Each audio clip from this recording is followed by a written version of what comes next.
Olá, meus irmãos, a paz do Senhor Jesus. Eu sou a pastora Renata Caruso, da Igreja Missão X no Brasil.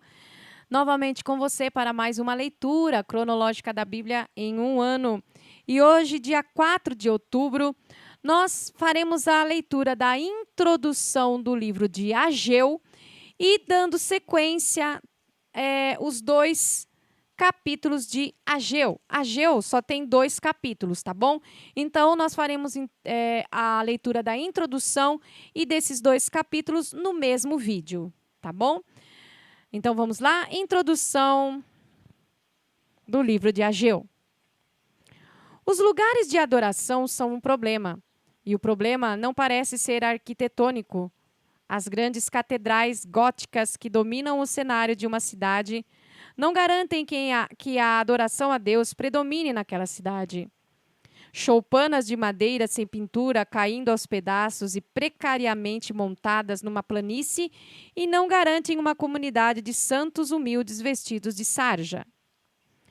Ao observar ao longo dos séculos o desenvolvimento dos diversificados e numerosos projetos de construção em nome de Deus, o tabernáculo no deserto, as tendas de avivamento, a catedral gótica, a capela ao lado da estrada rural, a sinagoga, o templo, a casa de encontros, a congregação em salões alugados que dão para a avenida, as catacumbas, parece não haver conexão alguma entre as construções em si e a crença e o comportamento das pessoas que ali se reúnem. Ao observar tudo isso, não é incomum descartarmos as construções dizendo o lugar de culto não é uma construção, são as pessoas. Ou prefiro adorar a Deus na grande catedral ao ar livre. Essas declarações com frequência são baseadas no seguinte princípio bíblico: o Deus que fez o universo não habita em santuários padronizados feitos pelo homem. Com isso, espera-se encerrar a discussão. Deus não habita em construções e acabou. E é isso que dizemos com frequência. Mas então aparece Ageu, que não pode ser ignorado. Ageu foi honrado com o título de profeta, por isso precisamos levá-lo a sério. Sua única missão, cumprida num período de 3 meses e meio, foi chamar a atenção do povo para a reconstrução do templo de Deus, o mesmo que tinha sido destruído por ordem de Deus apenas 70 anos antes.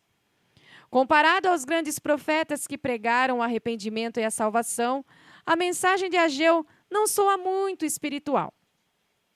Mas na economia divina, talvez não seja sábio classificar nosso trabalho como menos ou mais espiritual. Não somos anjos, habitamos um espaço físico. Materiais, tijolos, argamassa, tábua e prego nos mantêm com os pés no chão e conectados ao mundo habitual, em que necessariamente vivemos nossas crenças fora do comum. Ageu nos lembra de que a época de reformar o prédio em que adoramos é um ato de obediência, tão importante quanto a oração feita nesse local de adoração. Alguns milhares de judeus retornaram para a terra prometida cheios de esperança. Ageu estava entre eles. Talvez ele tenha nascido no exílio ou foi um sobrevivente da destruição do país. Tendo, portanto, seus 70 anos de idade quando profetizou, ele deixou apenas 4 mensagens em alguns meses, mas o povo seguiu o que ele pregou. Os exilados que retornaram trataram logo de lançar as fundações para o novo templo. Mas 18 anos se passaram e nenhum templo. O que os estava distraindo? Eles acharam que antes disso tinham de alimentar a família e construir casas para eles, pois a Pérsia tinha saído em guerra com o Egito e marchava com seu exército através da Palestina. As tropas consumiram os recursos locais e fizeram os preços subir. Além disso, os judeus estavam em constante disputa com os vizinhos estrangeiros. Essas preocupações pareciam bem mais importantes que construir um lugar para adorar a Deus. Afinal, Deus não parecia estar cuidando direito de seu povo. A colheita anterior havia sido muito fraca. O contexto, 520 a.C., o rei Creso que deu origem à expressão rico como Creso, governou uma região que hoje é a Turquia. Sua riqueza provinha das minas de ouro. A lenda diz que Solon, que reformou as leis de Atenas, o visitou.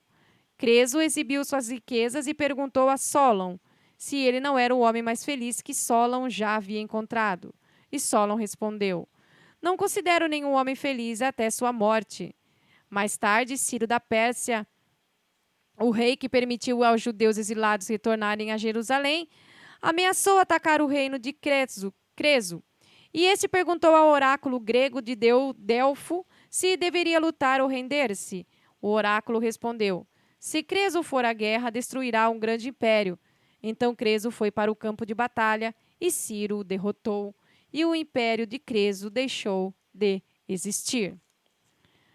Amém, irmãos? Nós lemos então aqui a introdução do livro de Ageu. E agora nós vamos entrar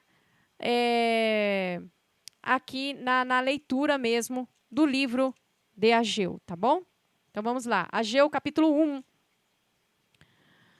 No primeiro dia do 6º mês, no 2º ano do reinado de Dario, rei da Pérsia, a mensagem do Eterno foi proclamada pelo profeta Ageu ao governador de Judá, Zorobabel, filho de Sealtiel, e ao sacerdote principal, Josué, filho de Jeozadaque. Uma mensagem do Senhor dos Exércitos de Anjos. O povo está empurrando com a barriga sua tarefa.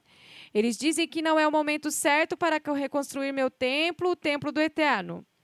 Logo depois, o Eterno falou outra vez, e Ageu transmitiu a mensagem. Por que, então, é a época certa para morar em belas casas, se a casa do Eterno está em ruínas? E um pouco mais tarde, o Senhor dos Exércitos de Anjos falou novamente. Deem uma boa olhada na sua vida, reflitam sobre ela. Vocês gastaram um monte de dinheiro, mas não têm muito o que mostrar. Vocês ficam enchendo o prato, mas ele nunca fica cheio. Vocês continuam bebendo, mas a sede nunca passa. Vocês vestem camadas de roupa, mas não conseguem se esquentar. E as pessoas que trabalham para vocês, o que elas estão ganhando com isso? Não muito. Um balde furado e enferrujado, só isso. Foi por isso que o Senhor dos Exércitos de Anjos disse: deem uma boa olhada na sua vida e reflitam sobre ela.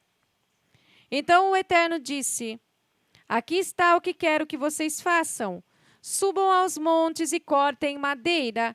Desçam com ela e reconstruam o templo. Façam isso por mim. Honrem o Eterno. Vocês tiveram grandes ambições pessoais, mas não houve resultado algum nisso. O pouco que trouxeram para o templo foi descartado por mim, não tinha valor algum. E por quê? Esta é uma mensagem do Senhor dos Exércitos de Anjos, não se esqueçam.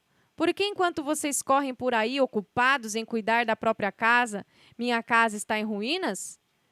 É por causa da sua mesquinhez. Foi por isso que eu dei a vocês um verão escaldante e uma colheita magra. A sua mesquinhez dei como resposta à ordem de uma estiagem, secando campos e colinas, fazendo murchar jardins e pomares, impedindo o crescimento de verduras e frutas. Nada, nem homem, nem mulher, nem animal, nem plantação vai prosperar. Então o governador Zorobabel, filho de Sealtiel, e o sacerdote principal Josué, filho de Jeozadaque, e todo o povo que estava com ele deram crédito à mensagem do Eterno. Quando o Eterno enviou o profeta Ageu, eles prestaram atenção. Depois de ouvir a pregação de Ageu, eles honraram o Eterno. Então Ageu, o mensageiro do Eterno, pregou a mensagem do Eterno ao povo. Eu estou com vocês, é a palavra do Eterno. Foi assim que o Eterno fez Zorobabel, Josué e todo o povo se mexer e trabalhar no templo do Senhor dos Exércitos de Anjos. Isso aconteceu no dia 24 do 6º mês, no 2º ano do rei Dario. Ageu capítulo 2. No dia 21 do 7º mês, a palavra do Eterno veio por meio do profeta Ageu. Diga ao governador Zorobabel, filho de Sealtiel, e ao sacerdote principal Josué, filho de Jeozadaque, e a todo o povo. Alguém aqui viu o templo como era antigamente, todo cheio de glória? E o que vocês veem agora? Não muito, certo? Então, mãos à obra, Zorobabel, o Eterno está ordenando. Mãos à obra, Josué, filho de Jeozadaque, sacerdote principal. Mãos à obra, todo o povo, o Eterno está ordenando. Sim, mãos à obra, porque eu estou com vocês. O Senhor dos Exércitos de Anjos está falando. Põe em prática a palavra que eu dei a vocês por meio da aliança quando saíram do Egito. Estou vivendo e respirando no meio de vocês agora. Não sejam tímidos, não se acanhem. Foi isto que o Senhor dos Exércitos de Anjos disse. Antes que vocês se deem conta, vou sacudir a terra, o céu e a terra, o oceano e os campos. Vou sacudir e derrubar todas as nações pagãs. Elas trarão toneladas de riqueza. Eu vou encher esse templo com brilho. O Senhor dos Exércitos de Anjos está dizendo isto. Toda a prata é minha, todo o ouro é meu. É o decreto do Senhor dos Exércitos de Anjos. Este templo será muito melhor no final do que foi no começo. Um início glorioso, mas um final ainda mais glorioso. Um lugar em que vou repartir completude e santidade. É o decreto do Senhor dos Exércitos de Anjos. No dia 24 do 9º mês, repetindo isso, foi no 2º ano de Dario, a mensagem do Eterno veio a Ageu. O Senhor dos Exércitos de Anjos diz: consultem os sacerdotes para uma orientação. Se alguém carrega um pedaço de carne consagrada no bolso, carne que foi separada para o sacrifício no altar, e o bolso toca uma broa de pão, um prato de cozido, uma garrafa de vinho ou de azeite ou qualquer outro alimento, esses alimentos se tornarão consagrados por causa desse contato? E os sacerdotes responderam: não. Então Ageu perguntou: e se alguém que se contaminou pelo contato com um cadáver tocar esses alimentos, eles serão contaminados? E os sacerdotes responderam: sim, serão contaminados. E Ageu disse: então o povo está contaminado, sua nação está contaminada. Tudo o que eles fazem está contaminado. Tudo o que eles fazem para mim está contaminado. O Eterno disse isso. Reflitam sobre o que passou.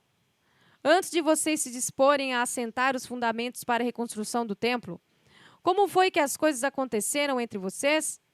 Não é verdade que sua morosidade e indiferença para com a reconstrução do templo do Eterno refletiram em resultados parciais nas suas colheitas? Metade dos cereais que estavam acostumados a colher, metade do vinho? Eu os atingi com estiagem, ferrugem e granizo. Tudo que era de vocês foi afetado. Mas parece que isso não os incomodou, pois vocês continuaram a me ignorar. É o decreto do Eterno. Agora, pensem a partir desta data, dia 24 do 9º mês. Pensem a partir do dia em que a reconstrução do templo foi iniciada. Alguma coisa nos seus campos, vinhas, figueiras, romãs, oliveiras, deixou de florescer? A partir de agora, vocês podem contar com a bênção. E a mensagem do Eterno veio segunda vez a Ageu naquele grande e memorável dia, no dia 24 do 9º mês. Diga a Zorobabel, governador de Judá: estou para sacudir tudo, para virar tudo de cabeça para baixo e começar de novo no topo, do topo à base. Destituir governos, destruir potências estrangeiras, arrasar o mundo das armas e equipamentos bélicos, confundir os exércitos de modo que acabem matando uns aos outros. E naquele dia, essa é a mensagem do Eterno: vou tomar você, Zorobabel, como meu servo pessoal.